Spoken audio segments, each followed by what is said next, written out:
¿Qué tal? Los saluda Benjamín Sepúlveda Hernández desde su programa La Dimensión Formativa del Hombre. El día de hoy quiero hablar un poco de esos valores que están tan perdidos. Pues ya ahora se habla de antivalores. Un valor será la sobriedad, un antivalor pues la embriaguez, un valor será la hombría, un antivalor el machismo, y pues todas estas expresiones son las que desafortunadamente se ve que prevalecen cuando nosotros en la vida vivimos momentos difíciles. Muchas veces nos preguntamos, bueno, ¿y de verdad vale la pena seguir viviendo? ¿Qué significado tiene mi existencia?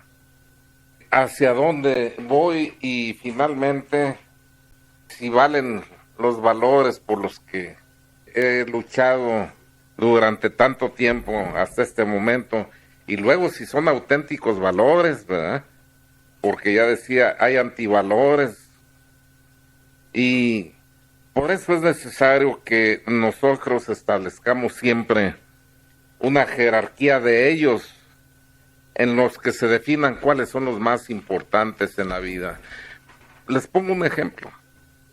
Si yo les dijera a ustedes qué es más importante o qué tiene más valor, la familia, el trabajo o el dinero, pues yo creo que iría en ese orden, ¿verdad? La familia, luego el trabajo y luego el dinero, pero si se fijan a lo que más esfuerzo le dedicamos al dinero, atrofiando a veces a la familia, ¿verdad? Y abusando a veces de lo que es el trabajo, haciendo esfuerzos que nos limitan los momentos de relax, de convivencia familiar, en fin. Oigan, pero pues yo estoy patinando ahorita mientras hablo, ya por oír que le pongan fondo musical a esto, porque, oigan. Qué bonito es el dinero que hasta la vida empeñamos. Compramos cosas y cosas y algunas ni las usamos. Cuando nos llega la muerte ya no lo necesitamos. Con el dinero se puede dar a los pobres sustento y así construir una casa que tenga fuertes cimientos, donde nada la destruya y allí vivir muy contentos. Qué bonito es el dinero usado sin egoísmo. Realizas grandes acciones con valentía y patriotismo, pensando mucho en los pobres y no tan solo en ti mismo. Ya me despido, paisanos, dejándoles una rosa. La vida puedes hacerla desventurada o hermosa, despilfarrar tu dinero o hacer con él buenas cosas. Bueno, pues aquí llegó con sorpresa y siempre muy grata y sorprendente, porque yo cada vez que lo oigo, la capacidad de improvisación y la memoria para recordar pues una tonada para cada circunstancia, se me hace casi increíble. O sea, son los carismas, sabemos que Dios da, pero bueno, yo creo que ni Él mismo a veces ha ponderado suficientemente ese regalo que Dios Señor le ha dado para evangelizar a través de su música. Pero repito, teniendo un arsenal a la mano para cualquier tema, porque ahorita llegó y sobre lo que estábamos, como se dieron cuenta, luego encajó con el mensaje. Pues muchas gracias, padre, y siempre una sorpresa muy grata tenerlo. Y el regalo que nos da a todos, a los que nos escuchan, y a mí mismo, ya dije por qué. Y Benjamín, yo los lunes, cuando tengo tiempo, vengo a acompañarte y a nutrirme de lo que tú estás diciendo. Y ahorita estabas hablando de la jerarquía de valores, el orden que debe seguir familia, trabajo y dinero. El dinero indudablemente que es el tercer valor en ese orden.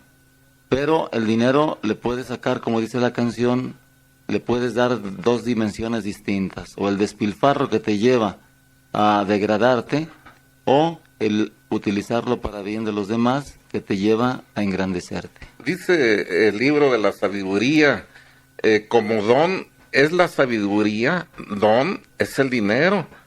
O sea, el tener bienes materiales, dice la escritura también, pobreza y riqueza viene de Dios. Lo que no hay que verlo con fatalismo, o sea, diciendo, bueno, pues ya me tocaba a mí ser pobre, ¿no? Dios quiere que te esfuerces y pongas tu mejor empeño en realizarte, en salir de alguna situación difícil, pero finalmente no cabe duda que Él sabe por qué a unos da y a otros no nos da tanto. Dice la Biblia, Dios a unos exalta y a otros humilla. Pero lo que tú acabas de mencionar, lo que en un momento era en el Antiguo Testamento signo de bendición, o sea, la riqueza, ¿no? Los bienes materiales, para muchos se ha convertido en maldición porque desgraciadamente no han sabido utilizarlos y del dinero han tomado una serie de desviaciones o vicios que los han llevado a perderse. Entonces, pedir sobre todo el discernimiento en la utilización de los bienes de esta tierra. ¿Qué dice la oración colecta del día de hoy de San Ignacio de Loyola? Dice justamente, no la recuerdo así de forma completa, pero la idea dice, Señor, que todo lo que realicemos en este mundo contribuya para tu mayor gloria, ¿verdad? Sí, o sea, de hecho, propio el dinero, pues, ni condena a unos, ni salva a otros.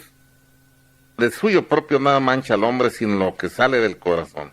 Y ya con la intención que utilicemos este recurso, claro que también nos santificamos con una buena utilización del dinero. O si, como dice usted, se desvía para que yo me vuelva fato, soberbio, pues viendo a los demás, pues con altivez, humillándolos, pues dice también la Escritura, ¿quieres ver si los bienes que posees son para bendición o para maldición tuya? Vea a los que te rodean. Si ves caras alegres, gente agradecida, gente que se te arrima buscando como un árbol frondoso su cobijo, su sombra, pues el dinero que Dios te dio es para tu bendición, está causando bendición. Si ves caras entristecidas, gente humillada, lágrimas a tu alrededor, y cuando metas la mano para dar algo, sientes que pierdes algo que te pertenece, estás perdido. O sea, tu corazón está puesto en la riqueza. No veas la mano que da como si perdieras algo, porque nunca fue tuyo. Es el Señor el que te da para que administres. Es un talento. Y es como que si podáramos cuando nosotros damos. Por eso, hace muchos años leí la obra de Ogmandino, el vendedor más grande del mundo, donde en aquel famoso cofre había 10 pensamientos, ¿no? Y uno de ellos era, siempre da la mitad de todos tus bienes a los necesitados, y nunca te faltará nada. En cambio, se multiplicarán tus bienes. Y era el que más les costaba, justamente, practicar. Pero a los que se decidían a practicarlo, recibían justamente lo que decía ese famoso pergamino, que ciertamente es una novela, pues, la de Ogmandino. No, pero corresponde a la palabra de Dios en torno al que tiene se le dará y nadará en la abundancia, si podemos aplicarlo también en el terreno del dinero, aunque Cristo lo decía en el terreno de la gracia, ¿no? Sí, pero dice que un vaso de agua que es por causa de mi nombre no quedará sin recompensa. Entonces, cuando uno tiende la mano para ayudar al necesitado, dice la palabra de Dios, al que al pobre da, a Yahvé presta. O sea, Dios no se queda con nada. Y también hay un pasaje que comentándolo uno de los padres de la iglesia, creo que es San Ignacio de Antioquía, dice, hay que ver en la parábola del rico Epulón, sí, que el rico Epulón no le robó a Lázaro, su pecado fue no darle de la abundancia que Dios le había dado. Significa pues, dice, que si eso ocurre con el que no da de la riqueza que administra de Dios, ¿qué le pasará a aquel que defrauda el jornal del humilde? Dice, pues a ese le va a ir mucho peor todavía. Pues hay una parte de la Biblia que dice, uno de los pecados que claman al cielo es retener el salario, sí, del pobre, porque pues el pobre vive al día. Y si tú le detienes su salario, ese día no va a comer posiblemente, ¿no? Un pobre en manos de el que ejerce el poder es peor que un niño. Un niño, si no le da a usted el juguete o la comida que apetece, va a berrear, y es una forma de defensa. El pobre está aplastado por el poderoso y no se anima a levantar su voz en reclamo a veces, porque sabe que arriesga el pan de sus hijos. Lo corren y ¿qué va a hacer? Entonces ahí, con salarios retenidos, a veces humillado, pero es un pecado que, como dice usted, clama al cielo. Y eso se paga generacionalmente. Yo soy Yahvé tu Dios celoso, que castigo hasta la tercera y cuarta generación a los hijos de los padres que obran iniquidad. Y los pecados que más tara dejan en ese sentido, o sea, mancha hacia las generaciones, son los que claman al cielo. El derramamiento de sangre, la opresión del pobre, del huérfano, de la viuda, el sexo aberrante e incontinente y el derramamiento de sangre. Ahí están esos cuatro pecados. Bueno, repetiste. Repetí. Entonces, la idolatría, superstición y sacrilegio es el cuarto. La idolatría. Entonces, podemos repetirlos para que la gente que no escuchó. No. ¿Cuáles son los cuatro pecados que claman al cielo? La opresión del pobre, del huérfano, de la viuda, el derramamiento de sangre, el sexo aberrante e incontinente, o sea, homosexualidad, lesbianismo, prostitución o incontinencia, el andar dejando hijos regados por todos lados, y luego la superstición, idolatría y sacrilegio. Aunque no los dejes regados, que usan preservativo, pero que es la misma, que es peor, ¿verdad? Como dicen, es cerrarse a la vida y entregarse pues a una vida desenfrenada. Sí. Bien, fíjate lo que dice el padre Scupoli ya en sentido positivo. Dice, nos creó Dios de la nada. Hay que considerar cuánto ha hecho el amor de Dios por nosotros para vencer todo esto que acabas de mencionar, Benjamín. Nos dio un alma hecha imagen y semejanza de Él. Nos dio dominio sobre las criaturas irracionales para que nos sirvan. Cuando estábamos en peligro de perdernos para siempre, envió a salvarnos no a un ángel, sino a su propio Hijo en persona. Y no nos rescató ni pagó el precio de nuestra liberación con oro y plata, sino con la preciosa sangre de su Santísimo Hijo. Y para que pudiéramos luchar con éxito en la vida, nos dejó como alimento el cuerpo y la sangre de Cristo. Entonces, si nos ponemos a pensar en esto que dice San Pedro en su segunda carta también, pues debe resultar un sentimiento de agradecimiento a nosotros, de veras, sentimiento humilde, filial ante Dios, ¿no? No sé si lo dice o se me pasó, pero finalmente en el cielo está Él como regalo, se da a sí mismo para los que habiendo ido en fidelidad en esta vida, unidos a Él, terminen ya en la otra vida, gozándolo, viéndolo cara a cara por toda la eternidad. Y pues esto es algo que a veces las gentes no entienden.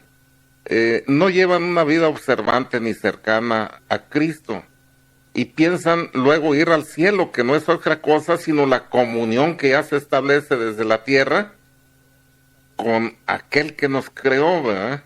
Y al que vamos a estar unidos. ¿Cómo se quiere estar unidos en la eternidad cuando se ha estado totalmente alejado y fuera de esa común unión con el que puede salvarnos? Y en esos 3 puntos que mencionaste, cuando no te has interesado lo suficiente por tu familia. Segundo, cuando le has dado tanta dimensión, o diríamos, tanta importancia al trabajo que has descuidado a tus hijos y a tu esposa. Y tercero, cuando te has dedicado a amasar dinero sin fijarte en darles el tiempo que necesitan tu esposa, tus hijos y los que conviven alrededor de ti, ¿no es cierto? Sí, y qué bien lo dice, los que conviven alrededor nuestro, porque no solo es la familia con quien tenemos compromiso. Por ahí aquello de que nadie tiene derecho a lo superfluo mientras alguien carezca de lo necesario. Si yo tengo un exceso, no puedo permanecer impasible ante la necesidad de un hermano. Ahí obliga bajo pecado. Acuérdese que en el juicio de las naciones se lee en la Escritura: tuve hambre, me diste de comer o no me diste de comer. Desnudo, me vestiste o no me vestiste. Encarcelado, ¿fuiste a verme o no fuiste a verme? Si se cumple con los preceptos de la caridad, vas a la gloria o te condenas. Y si eso hace nuestro Señor por las omisiones, ¿qué no hará cuando se atenta ya directamente contra la caridad? ¿Verdad? Pues fíjate que esto que tú mencionas claramente lo dice en la primera carta a los Corintios, en el capítulo 11, versículo 17, San Pablo, cuando se reunían aquellos a darse unas comidotas, mientras estaban los pobres ahí viendo comer. En los agapes. ¿Cómo era posible, no? Dice, siguiendo con mis advertencias, pues no los puedo alabar por sus reuniones, pues son más para mal que para bien. En primer lugar, según me dicen, cuando se reúnen como iglesia, se notan divisiones entre ustedes, y en parte lo creo. Incluso tendrá que haber facciones para que así se destapen o se destaquen las personas probadas, ¿verdad? Ustedes pues se reúnen, pero ya no es comer la cena del Señor, pues cada uno empieza sin más a comer su propia comida. Y mientras uno pasa hambre, el otro se embriaga. ¿Qué acaso no tienen sus casas para comer y beber? ¿O es que desprecian a la iglesia de Dios y quieran avergonzar a los que no tienen nada? ¿Qué les diré al respecto? ¿Tendré que aprobarlos? Claro que no. En esto no los apruebo. ¿Verdad?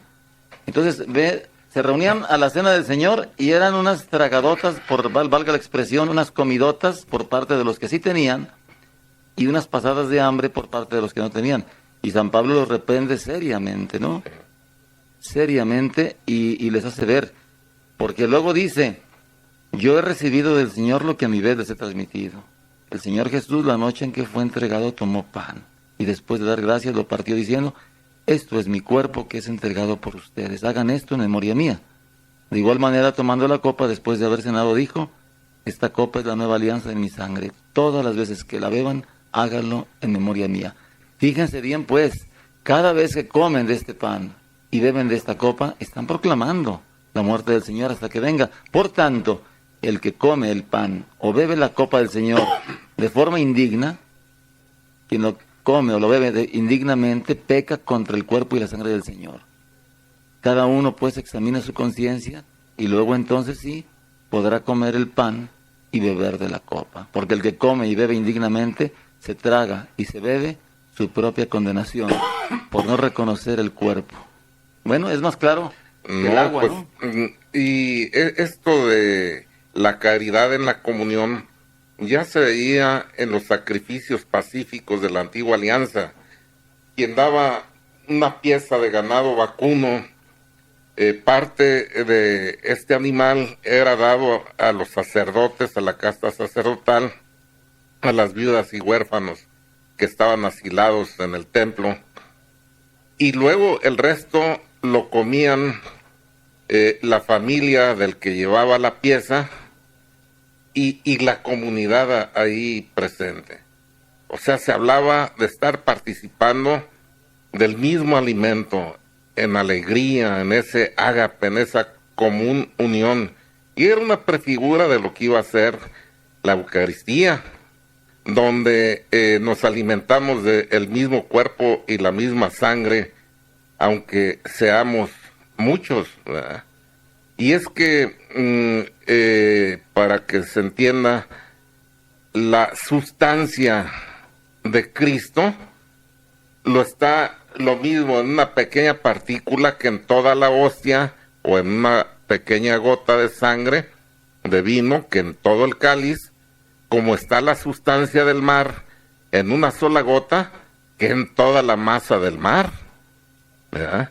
Entonces, ahí presente Cristo es alimento para todos nosotros, todos en común unión con Él, como el Padre y Él son una misma cosa. Te ruego, Padre, por estos, para que ellos sean en mí, como yo en ti. Entender esto es darnos cuenta que ya cuando nos unimos desde esta vida con Cristo por medio de la Eucaristía, estamos unidos al Padre, porque no hay otro nombre bajo la tierra por el cual podamos salvarnos, sino por el nombre de Jesús. Entonces, si estamos unidos a Cristo, el medio para ir al Padre ya lo tenemos. Vamos en esa barca de salvación con toda seguridad.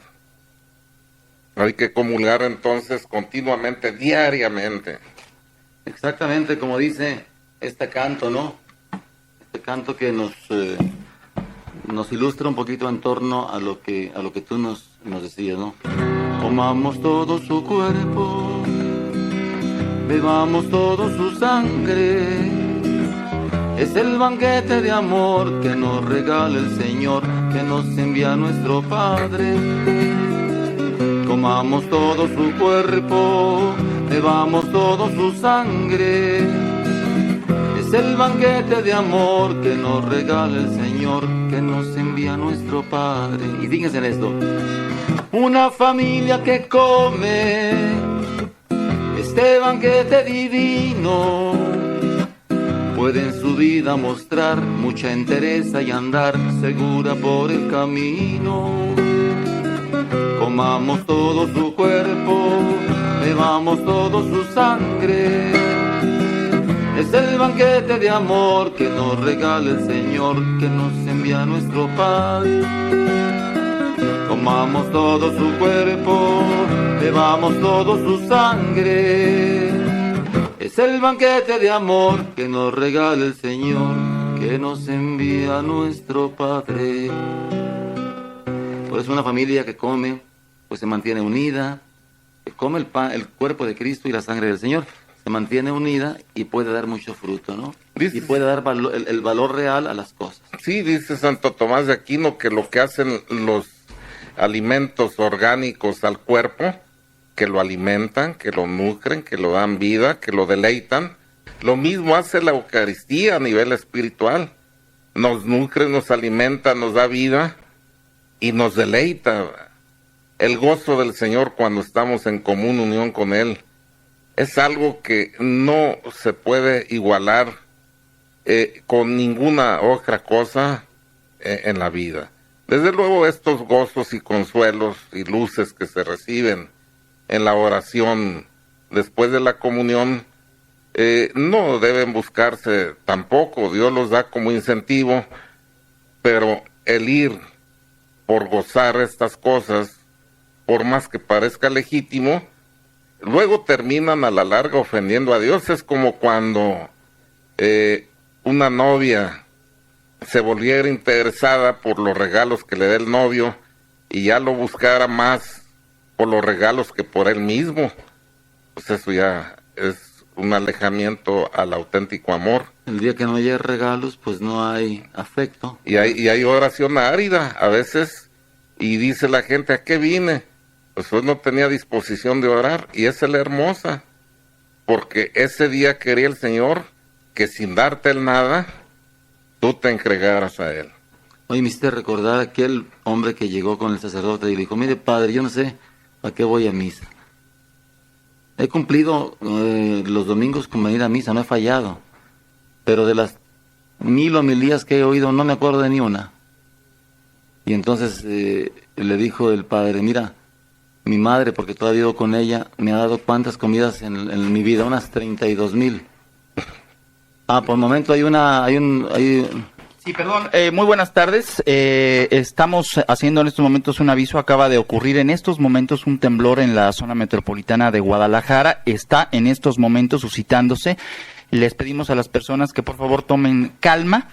Vamos a informar en unos instantes más lo que está aconteciendo en esta zona de Guadalajara. Por el momento les pedimos calma a las personas que nos están escuchando, y si todavía ustedes están sintiendo este sismo, como lo marca la Secretaría de Gobernación, salga hacia la calle, desaloje su casa, su oficina con tranquilidad, y vamos a seguir informando aquí a través del 920 de amplitud modulada. Gracias, padre. Gracias. Bien, pues ¿qué te parece si hacemos una oración pidiendo al Señor que proteja de este sismo a toda la zona metropolitana y sus alrededores?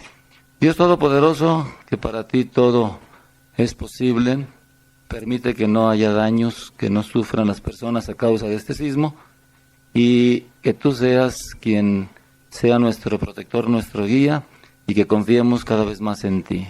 Y si tú permites estos movimientos telúricos, que todo sea para buscarte a ti, sabiendo que el único refugio en situaciones como esta solo puede ser tú.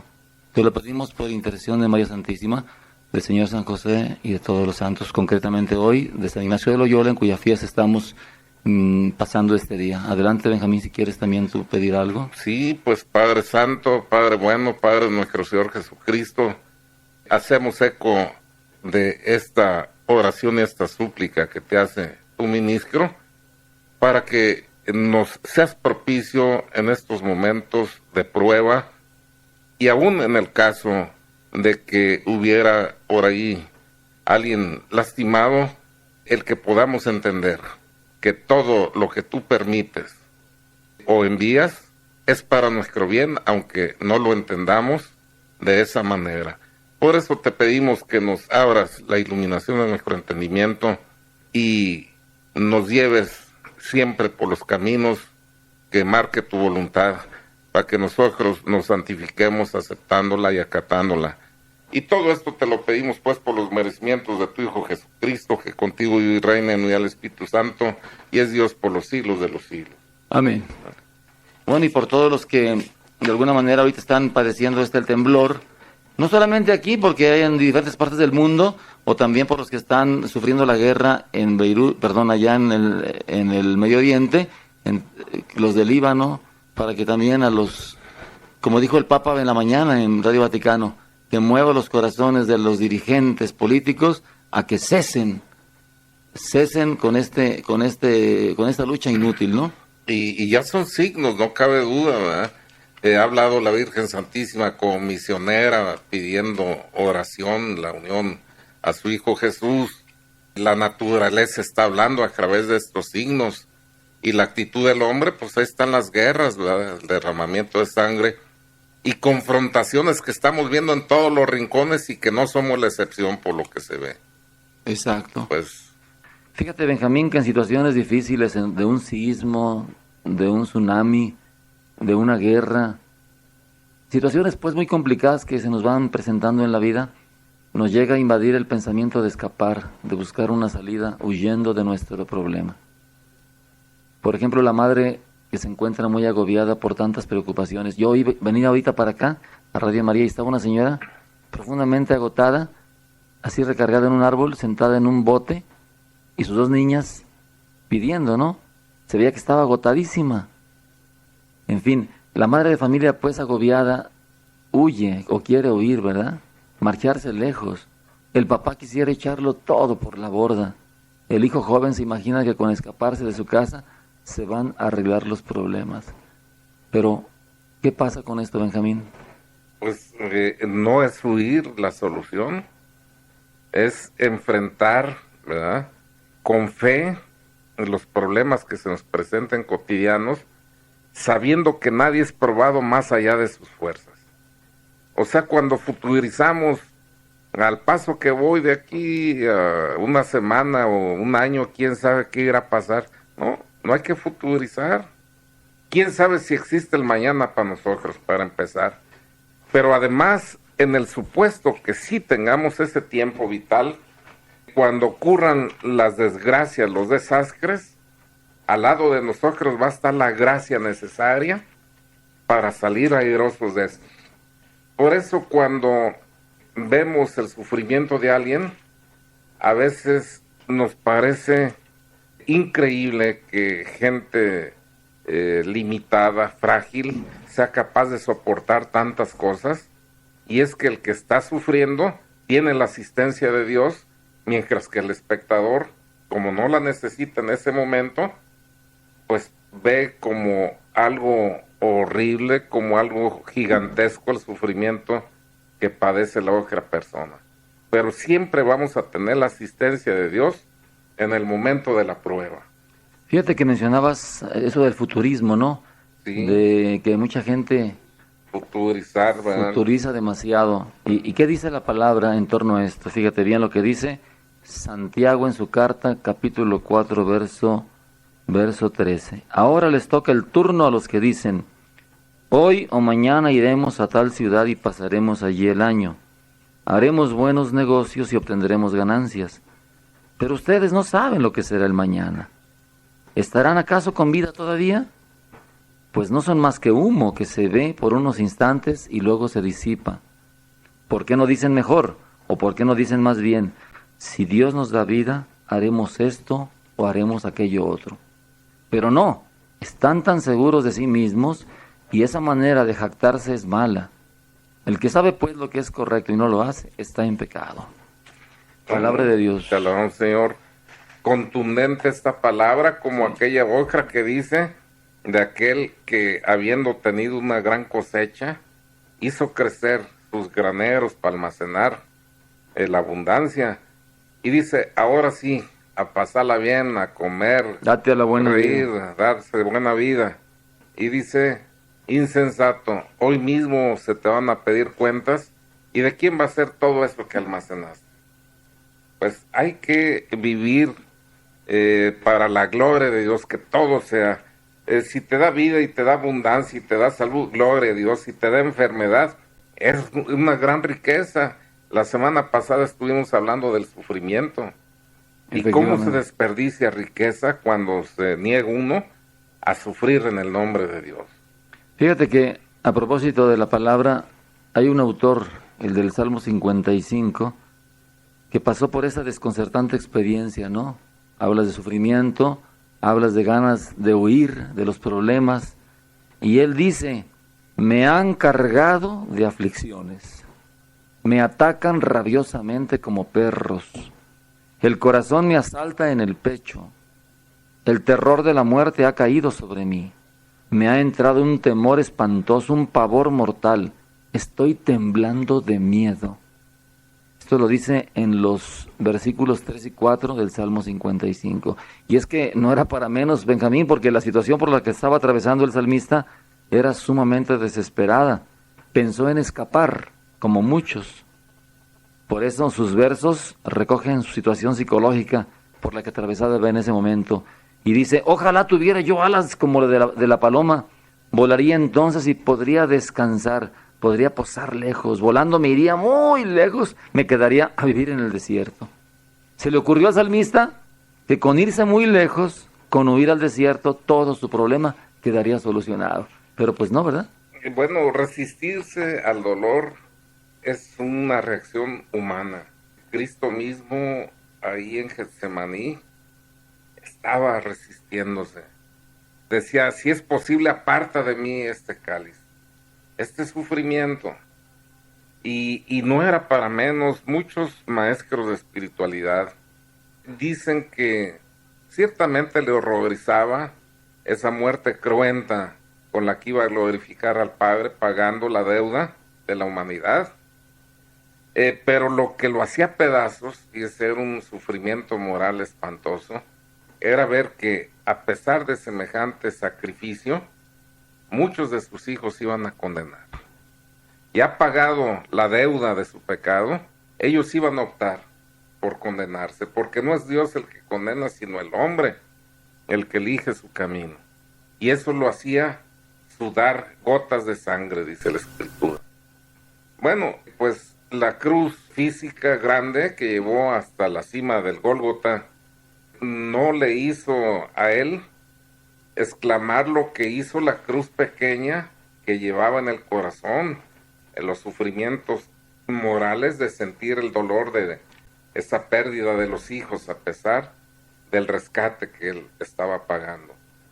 Entonces, pues vemos que resistirse a sufrir, pues es una nota humana. Cristo era Dios, pero también era hombre, y el Hijo del Hombre experimentó el mismo terror a sufrir como nosotros a veces.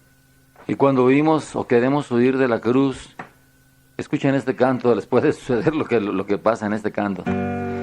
Ya no soporto este peso. Le comenté un día al Señor y Él me llevó de inmediato al gran salón del dolor, donde había múltiples cruces con tamaños diferentes que cargaron en su vida muchos hermanos dolientes. Me dijo muy comprensivo: deja tu cruz al entrar, toma la que a ti te guste, no vuelvas a renegar. Pero te advierto una cosa, no existe devolución, así es que piensa muy bien antes de hacer tu elección. Imagínense en aquel mundo de cruces, emocionado probaba la que más me acomodara, pero no podía encontrar esa que a mí me gustara, hasta que por fin hallé una que estaba escondida, y después que la probé, ¿saben qué? Me quedaba la medida. Fui pronto a comunicarle al Señor mi decisión, y Él me dijo: ¿estás seguro? Porque no hay devolución. Estoy seguro, Señor, la he encontrado a mi medida, no tengo ningún temor de cargarla por la vida. Sonriendo dijo Jesús, viéndome tan animado: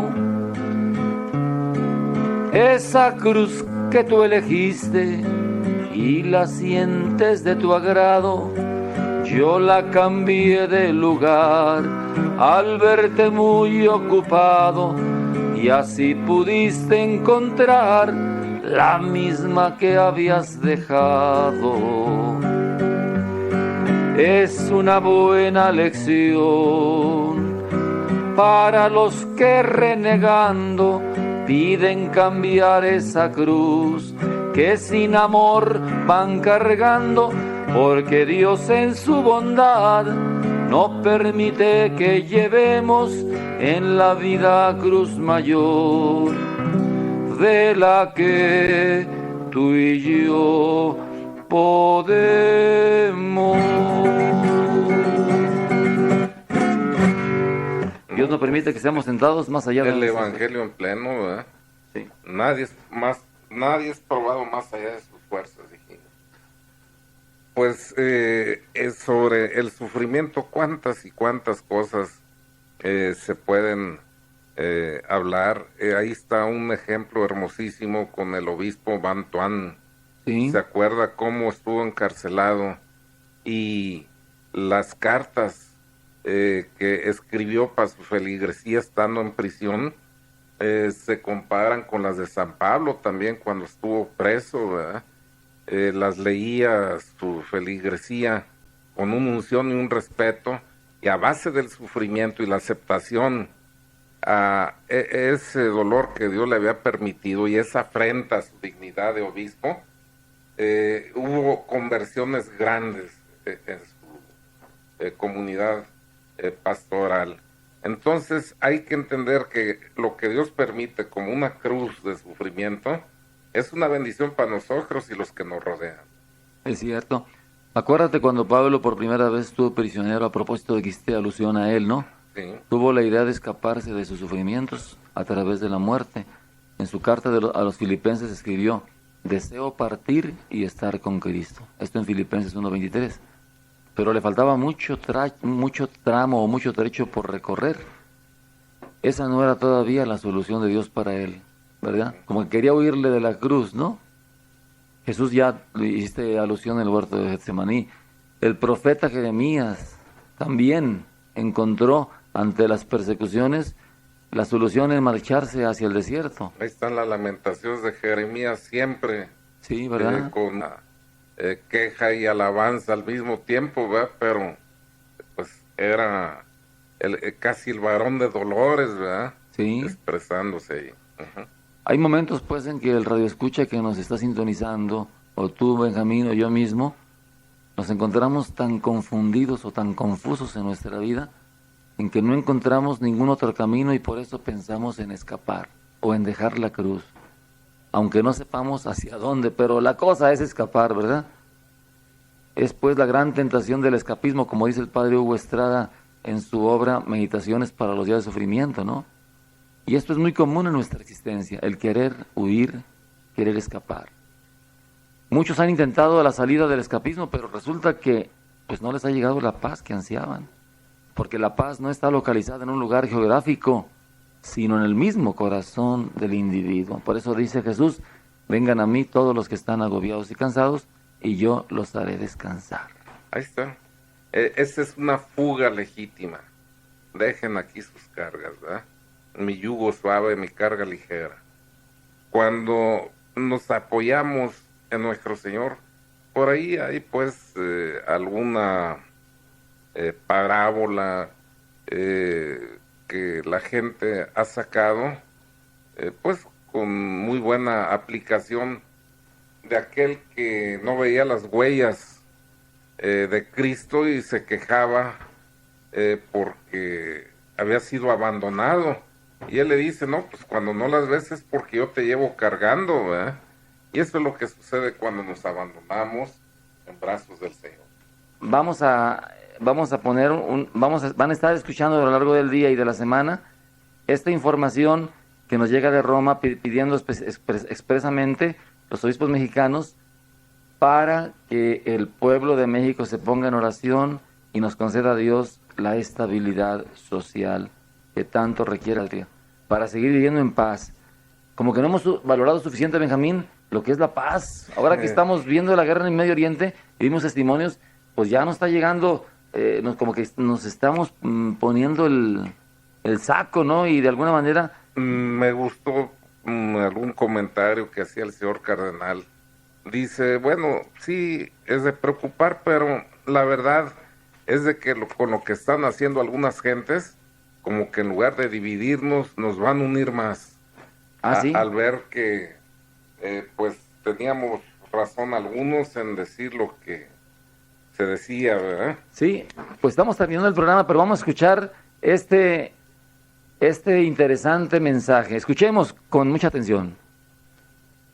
Otro de los momentos importantes es la celebración de una jornada de oración para la reconciliación, la concordia y la paz, organizada por los obispos de México después de las elecciones presidenciales. Inicia a partir de este lunes 31 de julio, se celebra hasta el próximo 6 de agosto. Tenemos que en México cada diócesis podrá establecer la iniciativa en la jornada de la semana incluida en estos días de agosto, según sus propias necesidades pastorales. Y en particular, la Conferencia Episcopal Mexicana recomienda que se intensifique la oración durante este periodo con la participación en la Santa Misa, en una especial celebración de Hora Santa, en momentos de adoración eucarística y sobre todo con el rezo del Rosario. Bien, pues ya lo vimos, ¿no? Muy claro. Para que pidan, oren, comulguen, vayan a misa y comulguen en estado de gracia, claro está. Bueno, nos despedimos, Benjamín, que el Señor les les vamos a dar la bendición. El Señor los bendiga y los proteja, el Señor muestre su rostro sobre ustedes y les conceda su favor. Y antes de darles la bendición, hermosa Virgen de Guadalupe, reina y patrona de todos los mexicanos, te pedimos nos ayudes ahora y siempre para salir adelante como nación. Ilumina a nuestros gobernantes, danos personas preparadas, íntegras y honestas, que realmente nos brinden esperanza, seguridad y confianza para que todos los mexicanos tengamos la oportunidad de casa, educación, trabajo, salud y una vida digna y plena en la que los principios y valores cristianos nos distingan como nación. Virgen de Guadalupe, ruega por nosotros, y que la bendición de Dios Todopoderoso, Padre, Hijo y Espíritu Santo, descienda sobre todos y los acompañe. Benjamín, muchas gracias. Muchas gracias a usted y a Dios y a ustedes por habernos sintonizado. Y hay que vivir entonces llenos de alegría, aceptando la voluntad de Dios como ésta se manifieste y enriqueciéndonos al aceptar las pruebas y el dolor que Dios nos permite en la vida. Que tengan buena tarde. Buena tarde, gracias.